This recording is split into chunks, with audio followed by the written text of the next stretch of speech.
All right, so here down in the workshop we have a pair of Ender 3 style printers printing away on some articulated dragons.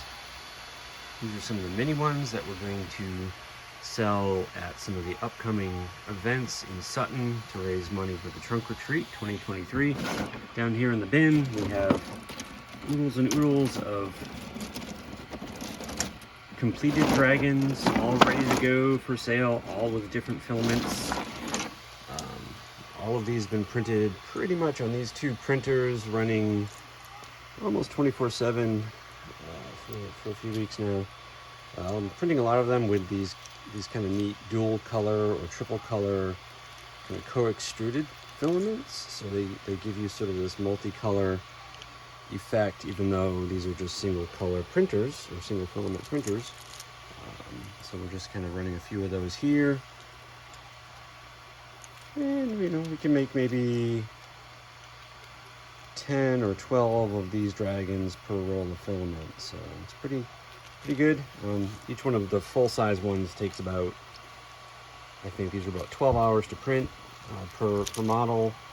The mini ones take a little bit less, so I've got doing a few different sizes. And then over at the workbench, we're working on the raffle prize for the craft fair.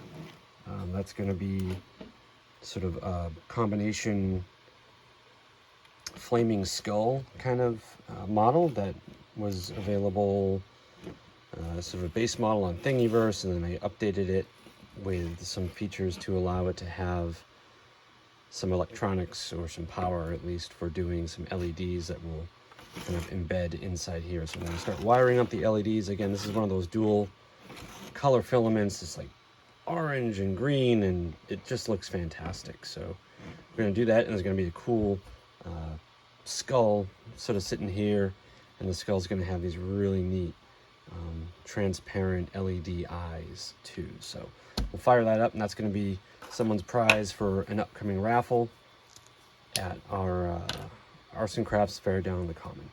Cool.